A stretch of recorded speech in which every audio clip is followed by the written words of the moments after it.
اللہ نور السماوات والارض، اللہ آسمان و زمین کا نور ہے. اس کے نور کی مثال ایسی ہے جیسے تاک میں چراغ رکھا ہو، چراغ ایک فانوس میں ہو، فانوس کا حال یہ ہو جیسے موتی کی طرح چمکتا ہوا تارا، اور وہ چراغ زیتون کے ایک ایسے مبارک درخت کے تیل سے روشن کیا جاتا ہو جو نہ شرقی ہو نہ غربی، جس کا تیل آپ ہی آپ بھڑکا پڑتا ہو، چاہے آگ اس کو نہ لگے. یعنی اس تیل کے اندر اتنی چمک ہے کہ وہ نگاہوں کو خیرہ کرے. نور پر نور، نور علی نور، روشنی پر روشنی. اللہ اپنے نور کی طرف جس کی چاہتا ہے رہنمائی فرماتا ہے. وہ لوگوں کو مثالوں سے بات سمجھاتا ہے، وہ ہر چیز سے خوب واقف ہے. دیکھیں پیچھے غض بصر کا ذکر ہوا نا کہ اپنی نگاہوں کو حرام سے بچاؤ. تو جب انسان حرام سے بچاتا ہے تو اس کو اللہ ایک بصیرت دیتا ہے. اور پھر یہاں اللہ نے اپنے نور کا ذکر کیا. اور مومن کو اللہ تعالیٰ فراست کی شکل میں ایک نور دیتا ہے. کہتے ہیں نا کہ مومن کی فراست سے ڈرو کہ وہ اللہ کے نور سے دیکھتا ہے. تو یہ فراست، یہ سمجھ، یہ حکمت، یہ بصیرت، یہ کیسے حاصل ہوتی ہے؟ یعنی بعض اوقات ہوتا ہے نا وہ چیزیں جو دوسروں کو سمجھ میں آ جاتی ہیں ہمیں سمجھ میں نہیں آتی. تو شاہ بن شجاع کرمانی کے بارے میں آتا ہے کہ ان سے کوئی فراست چوکتی نہیں تھی. تو اس کی وجہ وہ کیا بتاتے ہیں کہ کس کو فراست نصیب ہوتی ہے؟ اس شخص کو جو اپنے ظاہر کو سنت کی پیروی سے آباد کرتا ہے، جو باطن کو ہمیشہ مراقبے کے ساتھ آباد کرتا ہے، اپنا جائزہ خود لیتا رہتا، اپنا محاسبہ کرتا ہے، جو اپنی آنکھ کو حرام سے جھکا کے رکھتا ہے، جو اپنے نفس کو خواہشات سے روک کے رکھتا ہے اور پھر حلال کھاتا ہے، تو اس سے فراست نہیں چوکتی. یعنی فراست ہوتی ہے وہ سمجھ اور بصیرت جو سطحی ظاہری چیزوں سے آگے کی ہوتی ہے. انسان سامنے سے ہٹ کر پیچھے تک چیز کی تہ تک پہنچ جاتا ہے. اور انسان جب ان چیزوں پر عمل کرتا ہے، یعنی جب انسان اپنے آپ کو کنٹرول میں رکھتا ہے تو اللہ سبحانہ و تعالیٰ اس کو یہ حکمت اور یہ فراست عطا کر دیتے ہیں. اور جس کو یہ مل جائے اس کو بہت بڑی دولت نصیب ہو جاتی ہے.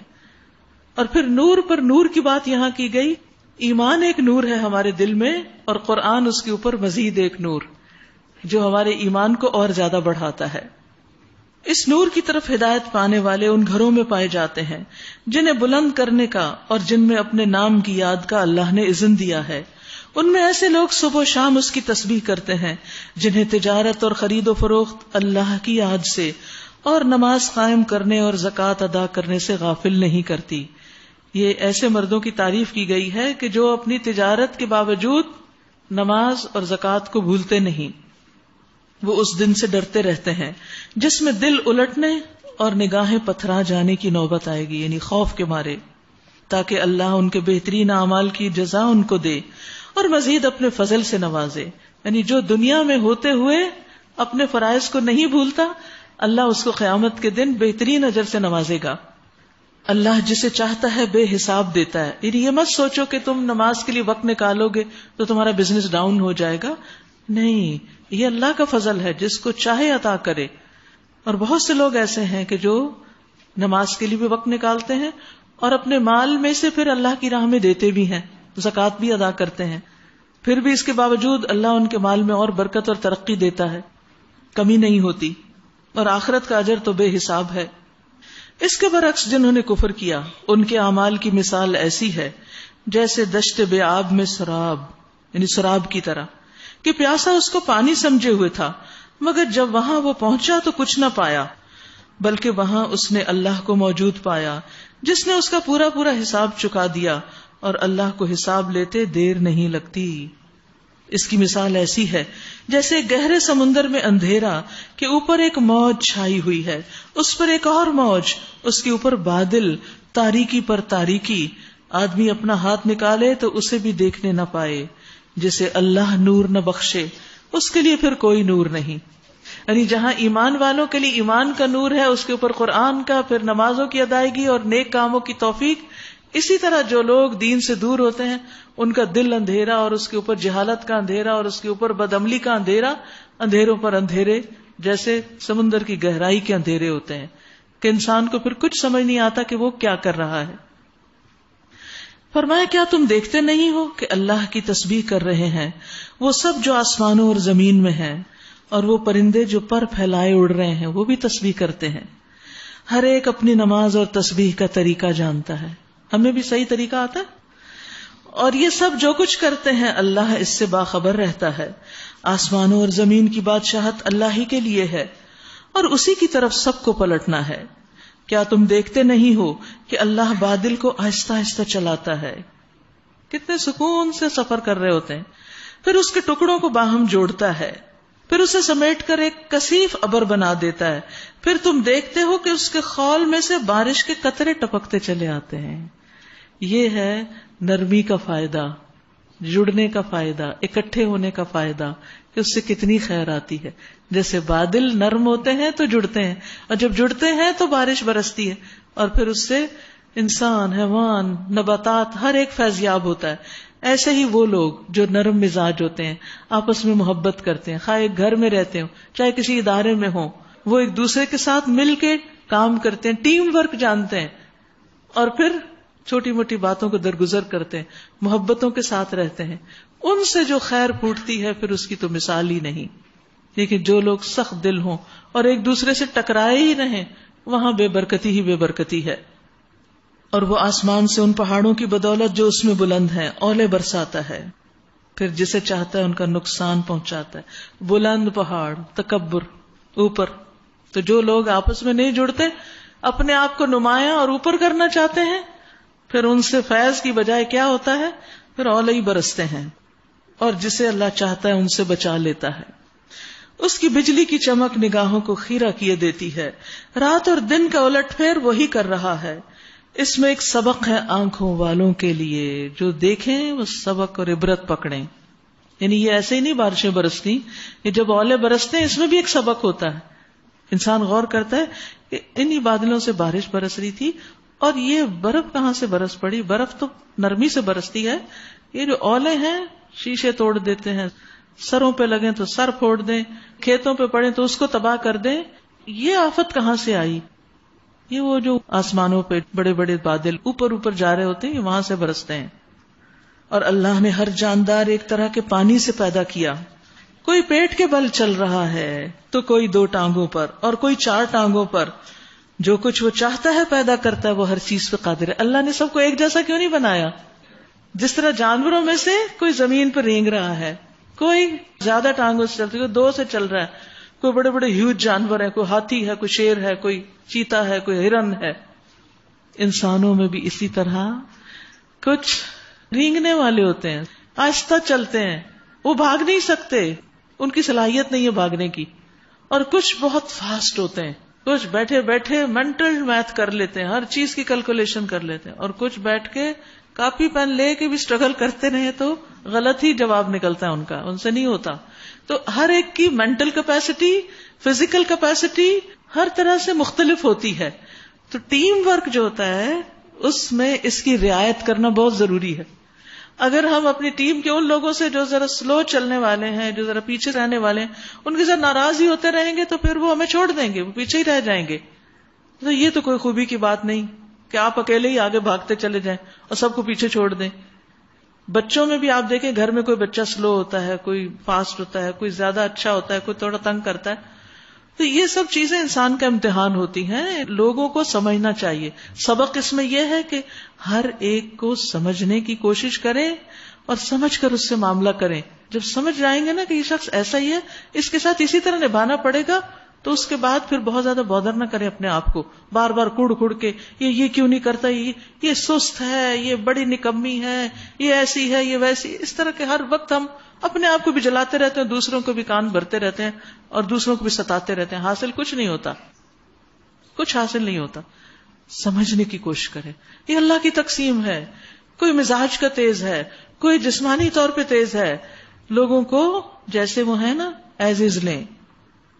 ہم نے صاف صاف حقیقت بتانے والی آیات نازل کر دی ہیں آگے صراط مستقیم کی طرف, تو اللہ ہی جسے چاہتا ہے ہدایت دیتا ہے.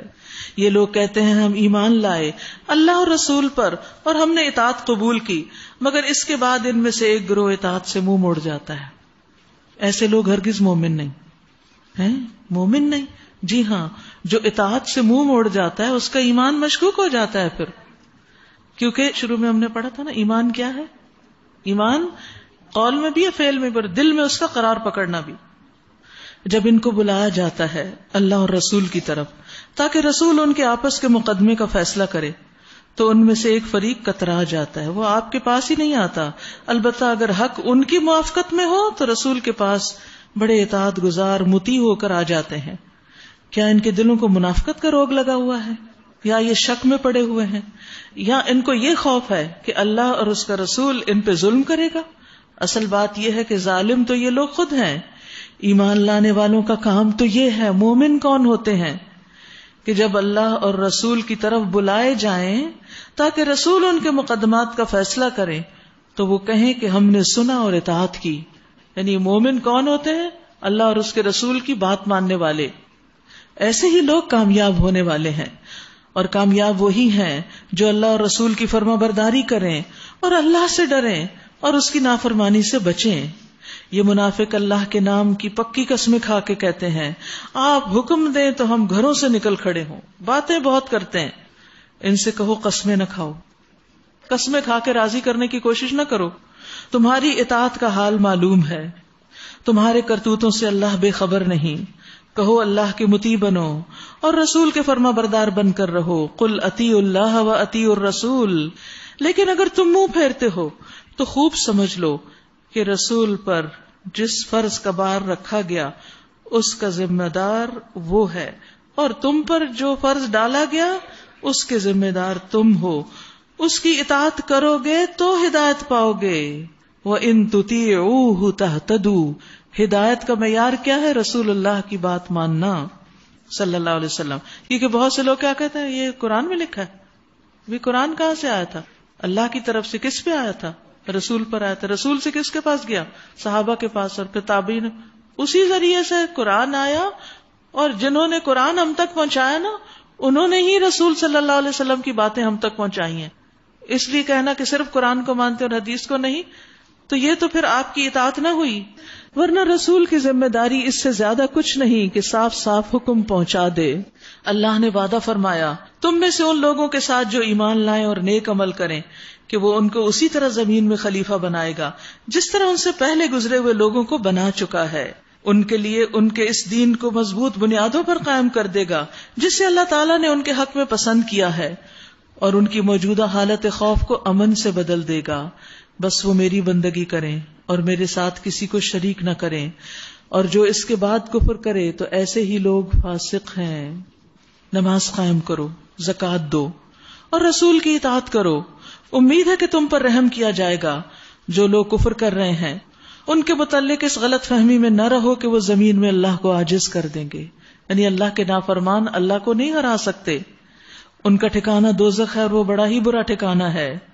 اے لوگوں جو ایمان لائے ہو، لازم ہے کہ تمہارے مملوک اور تمہارے وہ بچے جو ابھی عقل کی حد کو نہیں پہنچے، چھوٹے بچے، نابالغ بچے، 3 اوقات میں اجازت لے کر تمہارے پاس آیا کریں، صبح کی نماز سے پہلے اور دوپہر کو جب کہ تم کپڑے اتار کے رکھ دیتے ہو، یعنی قیلولہ کے وقت انسان شارٹ ڈریس پہن لیتا ہے، اور عشاء کی نماز کے بعد جب سونے کا وقت ہو جاتا ہے۔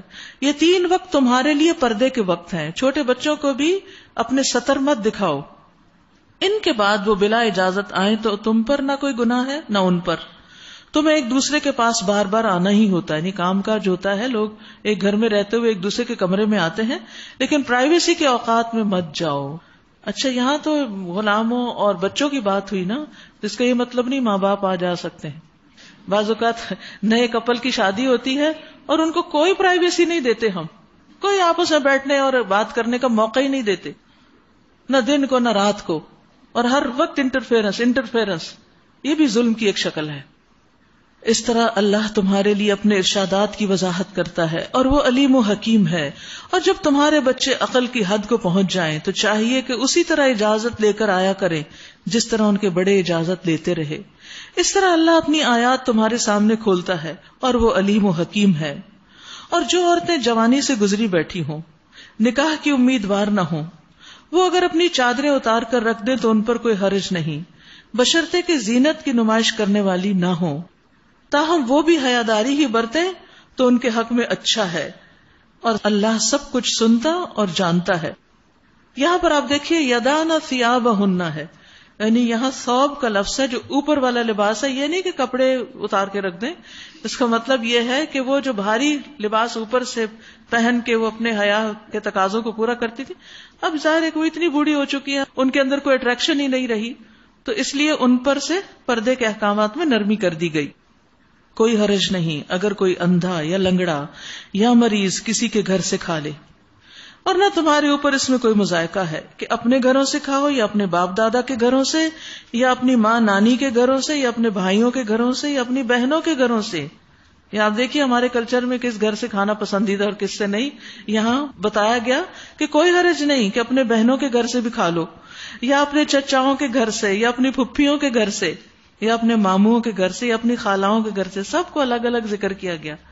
یا ان گھروں سے جن کی کنجیاں تمہاری سپردگی میں ہو، جو اپنی چابیاں تمہیں دے کر جائیں، یا اپنے دوستوں کے گھروں سے. سارے رشتہ داروں کا ذکر کر کے دوستوں کو بھی ساتھ ملا لیا. اس میں کوئی حرج نہیں کہ تم لوگ مل کے کھاؤ یا الگ الگ، البتہ جب گھروں میں داخل ہوا کرو تو اپنے لوگوں کو سلام کیا کرو. دعائے خیر اللہ کی طرف سے مقرر فرمائی ہوئی. تحیۃ من عند اللہ، یہ سلام کا حکم کہاں سے ہے؟ اللہ کی طرف سے. مبارکتاً، برکت والا ہے. خوب خوب سلام کیا کرو. گھر والے بھی ایک دوسرے کو سلام کیا کریں. بڑی بابرکت اور پاکیزہ چیز. اس طرح اللہ تمہارے سامنے آیات بیان کرتا ہے. توقع ہے کہ تم سمجھ بوجھ سے کام لوگے، یعنی ان احکامات کو مانو گے. تو یاد رکھیے کہ اپنے رشتہ داروں کے گھر سے کھانا، دوستوں کے گھر سے کھانا، اس میں کوئی حرج نہیں. لیکن اگر آپ کو یہ پتا ہو کہ وہ بخل کر رہے ہیں، ان کو پسند نہیں کہ آپ کھائیں، تو پھر آپ احتیاط برتیں. ٹھیک ہے؟ یعنی ویسے اجازت ہے، لیکن جہاں کوئی شخص کھلا کے خوش نہ ہو وہاں انسان زبردستی نہ کرے. فراخ دلی کا مظاہرہ صحابہ کے اندر کیسا تھا؟ محمد بن زیاد کہتے ہیں کہ میں نے صحابہ کا زمانہ پایا، لوگ ایک ہی جگہ پر اپنے اہل و عیال کے ساتھ زندگی بسر کرتے تھے، اکٹھے رہتے تھے. کبھی کبھی کسی کے پاس مہمان آ جاتے اور ان میں سے کسی ایک کی ہنڈیاں چولہے پہ ہوتی، مہمان والا اس کو اپنے مہمان کے لیے لے جاتا اٹھا کے، کہ میرے گھر مہمان آ گیا، اٹھا کے لے آتے. مالک اپنی ہنڈیاں گم پاتا کہ کھانا رکھا ہو تو وہ کہاں گیا، میری ہنڈیاں کون لے گیا. مہمان والا کہتا ہم اپنے مہمان کے لیے لے گئے، تو ہنڈیا والا کہتا بارک اللہ لکم فیہا، اللہ تمہارے لیے اس میں برکت دے. یہ اسی طرح کی کوئی اور دعا دیتا. بقیہ کہتے ہیں کہ محمد نے کہا جب روٹیاں پکاتے تو ان کی بھی یہی صورتحال ہوتی. ان کے درمیان صرف کانے کی دیواریں ہوتی تھی، یعنی گھروں کے بیچ میں جو پارٹیشنز ہوتی تھی بہت پکی پکی ہیوج والز نہیں ہوتی تھی. تو وہ کہتے ہیں کہ ہم نے یہ زمانہ دیکھا ہے کہ جب لوگ اس طرح رہتے تھے. اور آپ دیکھیں کہ ہمارے یہاں اب بھی بہت سی جگہوں پر جب محلے داری ہوتی قریب قریب کے گھروں میں، اور کوئی دروازے دن میں بند نہیں ہوتے، بس ہلکے پھلکے پردے لٹکے ہوتے ہیں، لوگ آتے ہیں جاتے ہیں، سلام کرتے ہیں، اندر چلے جاتے ہیں، تھوڑا اجازت لیتے ہیں، اور پھر اگر گھر والا نہیں ہے اور اجازت ہے تو کوئی ضرورت کی چیز لے آتے ہیں اور پھر بتا بھی دیتے ہیں، اور اس کو چوری تصور نہیں کیا جاتا. یہاں آپ نے غور کیا سارے رشتوں کا ذکر ہے، بیٹوں کا ذکر کوئی نہیں. وہ کیوں؟ اس لیے کہ بیٹوں کے گھر آپ کے اپنے گھر ہیں. ٹھیک ہے؟ کیونکہ اولاد کا مال والدین کا مال ہوتا ہے. ابن عمر کہتے ہیں کہ ایک آدمی نے اپنے باپ کے خلاف نبی صلی اللہ علیہ وسلم کو شکایت کی اور کہا اس نے میرا مال لے لیا ہے، یعنی باپ نے میرا مال لے لیا. تو آپ نے فرمایا تمہیں نہیں پتا کہ تو اور تیرا مال دونوں ہی تیرے باپ کی کمائی ہے. تو اولاد کی کمائی میں ماں باپ کا حق ہوتا ہے. عمارہ بن عمیر کی پھوپھی سے روایت ہے، انہوں نے حضرت عائشہ سے پوچھا میری گود میں ایک یتیم بچہ ہے، کیا میں اس کے مال میں سے کچھ کھا سکتی ہوں؟ انہوں نے کہا کہ رسول اللہ صلی اللہ علیہ وسلم نے فرمایا آدمی کی پاکیزہ خوراک اس کی اپنی کمائی کی ہے اور اس کا بیٹا بھی اس کی کمائی ہے. یعنی وہ بچہ اس کا اپنا ہی تھا، یتیم تھا، باپ فوت ہو چکا تھا. باپ نے جو پراپرٹی چھوڑی اس بچے کے لیے، تو وہ عورت پوچھ رہی تھی کہ کیا اس میں سے یہ بچے کے ساتھ میں خود بھی کچھ کھا سکتی ہوں؟ تو کہا کہ اس کا مال تمہارا مال ہے، ضرورت کے تحت تم استعمال کر سکتی ہو. ایک اور روایت میں آتا ہے آپ نے فرمایا آدمی کی اولاد بھی اس کی کمائی ہے، یعنی بچے بھی انسان کی کمائی ہے، بلکہ بہترین کمائی ہے، تو ان کے مال میں سے کھاؤ. اسی طرح یہاں دوستوں کا ذکر کیا گیا، تو دوستی جو ہے بعض اوقات رشتہ داری سے بھی اہم ہو جاتی ہے. یعنی دوست کو رشتہ داروں کی کیٹیگری میں یہاں رکھا گیا ایک طرح سے، کیونکہ محبت اور دوستی جو ہے یہ بھی انسان کی ایک ضرورت ہوتی ہے. یعنی سب کچھ انسان صرف رشتہ داروں سے ہی نہیں حاصل کرتا، یا انس، محبت، سکون، ضروریات کا پورا کرنا، یا جو ایک دوسرے کے ساتھ تعلقات میں ہوتا ہے، بلکہ دوستوں کے ساتھ بھی انسان کے ایسے ہی جذبات ہوتے ہیں جیسے اپنے کسی بہن بھائی کے لیے ہوتے ہیں. ابن عباس کہتے ہیں کہ دوست رشتہ داروں سے زیادہ تاکید والا ہے. یہاں کیا تم نہیں دیکھتے کہ قرآن میں آتا ہے کہ جہنمی لوگ فریاد کرتے ہوئے کہیں گے فما لنا من شافعین ولا صدیق حمیم، ہمارے لیے آج کوئی سفارشی نہیں اور نہ ہمارے لیے کوئی سفارش کرنے والے دلی دوست ہیں، ہمارے دوست بھی چلے گئے. تو بعض اوقات دوستوں سے انسان کو وہ خیر حاصل ہوتی ہے جو کبھی اپنے بھی اس طرح کام نہیں آتے. تو انسان کو سارے رشتوں کی قدر کرنی چاہیے، اور ہر وقت ایک کو دوسرے کے ساتھ کمپیئر نہیں کرنا چاہیے، اور یہ نہیں کہنا چاہیے اپنے تو اپنے ہی ہوتے ہیں اور دوسروں کو سناتا رہے انسان. اور وہ جو بیچارہ ہر وقت آپ کی خدمت میں حاضر ہے، اس کی آپ کسی احسان کو ہی نہ مانیں اور وہاں آپ اپنوں کی باتیں کرتے رہیں. تو اپنا وہی ہے جو آپ کی کیئر کرتا ہے، آپ کا خیال رکھتا ہے. اور رشتہ داریوں کا حق اللہ نے رکھا ہے، وہ نہ بھی کیئر کریں تو ان کے ساتھ کرتے رہیں. پھر فرمایا انما المؤمنون الذین آمنوا باللہ ورسولہ، مومن تو اصل میں وہی ہیں جو اللہ اور اس کے رسول کو دل سے مانے، اور جب کسی اجتماعی کام کے موقع پر رسول کے ساتھ ہوں تو اس سے اجازت لیے بغیر نہ جائیں. جو لوگ تم سے اجازت مانگتے ہیں وہی اللہ اور رسول کے ماننے والے ہیں. بس جب وہ اپنے کسی کام سے اجازت مانگیں تو جسے تم چاہو اجازت دے دو، یعنی جسے چاہو اجازت دو اور جسے نہ چاہو نہ دو. ایسے لوگوں کے حق میں اللہ سے دعائیں مغفرت کیا کرو، اللہ یقیناً غفور رحیم ہے، کیونکہ وہ ایک اہم کام چھوڑ کے جا رہے ہیں. کوتاہی ہے، اگرچہ ان کی کوئی اور ضرورت پیش آ گئی ہے تو ان کے لیے بخشش کی دعا کرو، ان کے خلاف باتیں نہیں کرنی. پھر بھی مسلمانوں، اپنے درمیان رسول کے بلانے کو آپس میں ایک دوسرے کا سا بلانا مت سمجھ بیٹھو. رسول کا اپنا ایک ادب ہے. اللہ ان لوگوں کو خوب جانتا ہے جو تم میں سے ایسے ہیں کہ ایک دوسرے کی آڑ لیتے ہوئے چپکے سے نکل جاتے ہیں. رسول کے حکم کی خلاف ورزی کرنے والوں کو ڈرنا چاہیے کہ وہ کسی فتنے میں گرفتار نہ ہو جائیں یا ان پر دردناک عذاب نہ آ جائے. خبردار رہو، آسمان و زمین میں جو کچھ ہے اللہ کا ہے. تم جس روش پر بھی ہو اللہ اس کو جانتا ہے. جس روز لوگ اس کی طرف پلٹیں گے وہ انہیں بتا دے گا کہ وہ کیا کچھ کر کے آئے ہیں، وہ ہر چیز کا علم رکھتا ہے. سورۃ الفرقان. بسم اللہ الرحمن الرحیم. تبارک الذی نزل الفرقان علی عبده لیکون للعالمین نذیرا. الذي له ملك السماوات والأرض ولم يتخذ ولدا ولم يكن له شريك في الملك وخلق كل شيء فقدره تقديرا. بسم اللہ الرحمن الرحیم. تبارک الذی نزل الفرقان علی عبده، نہایت بابرکت ہے وہ جس نے فرقان اپنے بندے پہ نازل کیا. فرقان کیا ہے؟ یہ قرآن کیوں نازل ہوا ہے؟ لیکون للعالمین نذیرا، تاکہ سارے جہان والوں کے لیے ڈرانے والا ہو، خبردار کرنے والا. قرآن فار آل، وہ جو زمین اور آسمانوں کی بادشاہی کا مالک ہے، جس نے کسی کو بیٹا نہیں بنایا، جس کے ساتھ بادشاہی میں کوئی شریک نہیں، جس نے ہر چیز کو پیدا کیا پھر اس کی ایک تقدیر مقرر کی. یاد رکھیے، تقدیر زمین آسمان کے پیدا ہونے سے بھی 50,000 سال پہلے لکھی گئی تھی، اور ہر چیز کی تقدیر ہے، صرف انسان کی نہیں، باقی چیزوں کی بھی. اور یاد رکھیے، تقدیر سے اگر کوئی چیز آگے نکلتی ہے تو وہ نظر ہے، تو اس پہ حاوی ہو جاتی ہے. یعنی ایک تکلیف آپ کی قسمت میں نہیں ہوتی، لیکن نظر لگ جائے تو وہ تکلیف پہنچ جاتی ہے.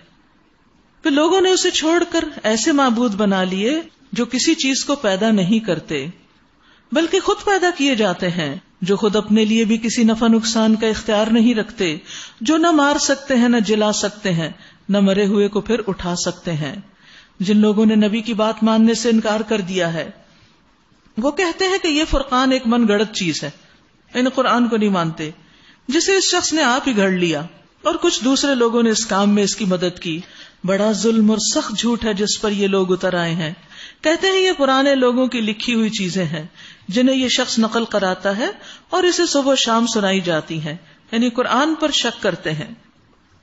اے محمد صلی اللہ علیہ وسلم ان سے کہیے اسے نازل کیا ہے اس نے جو زمین اور آسمانوں کا بھید جانتا ہے.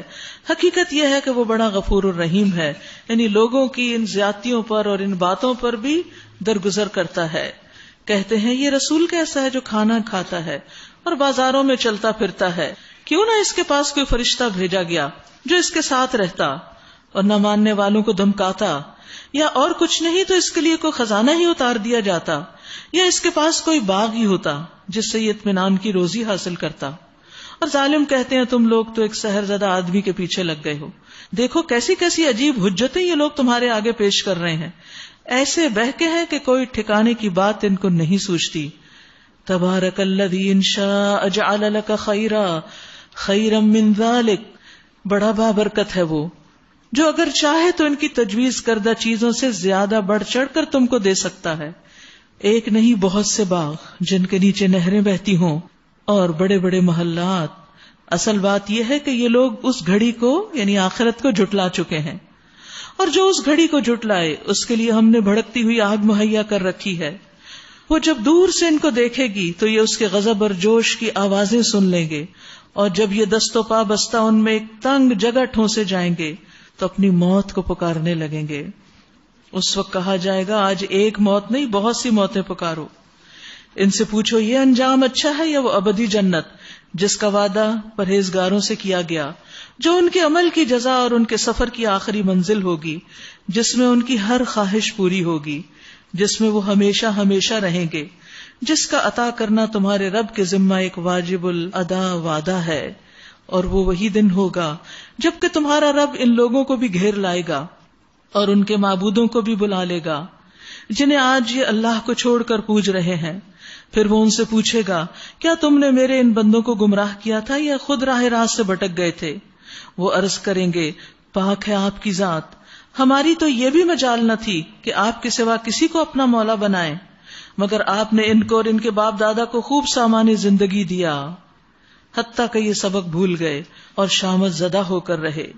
یوں جھٹلا دیں گے وہ تمہارے معبود تمہاری ان باتوں کو جو آج تم کہہ رہے ہو، پھر تم نہ اپنی شامت کو ٹال سکو گے نہ کہیں سے مدد پا سکو گے، اور جو بھی تم میں سے ظلم کرے اسے ہم سخت عذاب کا مزہ چکھائیں گے. وما ارسلنا قبلک من المرسلین الا انہم لیأکلون الطعام ویمشون فی الاسواق. اے محمد صلی اللہ علیہ وسلم، آپ سے پہلے جو رسول بھی ہم نے بھیجے تھے وہ سب بھی کھانا کھانے والے اور بازاروں میں چلنے پھرنے والے لوگ ہی تھے. دراصل ہم نے تم لوگوں کو ایک دوسرے کے لیے آزمائش کا ذریعہ بنا دیا. وَجَعَلْنَا بَعْدَكُمْ لِبَعْدٍ فِتْنَةً أَتَصْبِرُونَ، کیا تم صبر کرو گے؟ وَكَانَ رَبُّكَ بَصِيرًا، تمہارا رب سب کچھ سنتا ہے. یاد رکھیے انسان کے لیے امتحان ہے. کبھی ایک غنی شخص فقیر کے لیے آزمائش بن جاتا ہے کہ وہ اس کو دیکھتا رہتا ہے اس کے پاس اتنا ہے میرے پاس کیوں نہیں، حسد کا شکار ہو جاتا ہے. اور کبھی امیر کے لیے فقیر آزمائش ہوتا ہے جب وہ اس سے کچھ مانگنے آ جاتا ہے. کبھی تندرست انسان مریض کے لیے آزمائش بن جاتا ہے اور کبھی مریض تندرست کے لیے اس کو سنبھالنا پڑتا ہے. کبھی ماں باپ بچوں کے لیے آزمائش بن جاتے ہیں اور کبھی بچے ماں باپ کا امتحان بن جاتے ہیں. کبھی ایک معزز اور شریف انسان گھٹیا انسان کے لیے فتنہ ہو جاتا ہے. ابن عباس کہتے ہیں یعنی میں نے تم میں سے بعض کو بعض کے لیے آزمائش بنایا تاکہ تم ان سے جو تکلیف دہ باتیں سنتے ہو ان پہ صبر کرو. اور اس کے علاوہ بھی لوگ جہاں مل جل کے رہتے ہیں ایک دوسرے کے لیے امتحان بنے رہتے ہیں. تو اللہ تعالیٰ سے دعا ہے کہ اللہ ہمیں کسی کے لیے آزمائش نہ بنائے اور ہمیں اپنی اطاعت پر جمائے رکھے. آج جو آپ نے سورۃ الفرقان میں پڑھا نا کہ اللہ تعالیٰ نے یہ فرقان نازل کیا تاکہ ساری دنیا والوں کے لیے ایک نذیر بنے، اور اسی طرح پہلے بھی ہم نے پڑھا ہوا خیر مما یجمعون. تو ہم نے ایک اس طرح کا پلان کیا ہے کہ مختلف مساجد، سکولز، کالج، یونیورسٹیز کی لائبریری میں لفظی ترجمے کا قرآن مجید پہنچائیں. تو اس کار خیر میں جو لوگ ہماری مدد کر سکیں، اگر آپ کسی کالج سے تعلق رکھتے ہیں، یونیورسٹی سے تعلق رکھتے ہیں، کسی اسکول میں پڑھاتے ہیں، کسی اسکول میں پڑھتے ہیں اور وہاں کی لائبریریز تک یا مسجد کی لائبریری تک قرآن مجید پہنچا سکتے ہیں تو آپ ہماری مدد کریں، آپ ہم سے لے جائیں اور وہاں پر ان کے پاس رکھوائیں. آپ اپنا نام ریسپشن پہ لکھوا سکتے ہیں، اور جو لوگ مالی تعاون کرنا چاہیں کہ وہ دینا چاہیں اس مد میں تو وہ بھی دے سکتے ہیں. لیکن یہ ہے کہ اگر زیادہ سے زیادہ لوگوں تک ترجمے کا قرآن پہنچے گا تو انشاءاللہ ان کی زندگیوں میں بھی تبدیلی آئے گی. اسی طرح کل جو بچوں کے لیے رمضان کی کتاب بتائی گئی تھی تو یہ میری نماز سے متعلق ایکٹیویٹیز کی کتاب ہے. یہ بھی اگر آپ کے پاس ہو تو فائدہ ہوگا. اسی طرح نماز کے بعد کے مسنون اذکار ہیں. وآخر دعوانا ان الحمد للہ رب العالمین. سبحانک اللہم وبحمدک اشہد ان لا الہ الا انت استغفرک واتوب الیک. السلام علیکم ورحمۃ اللہ وبرکاتہ.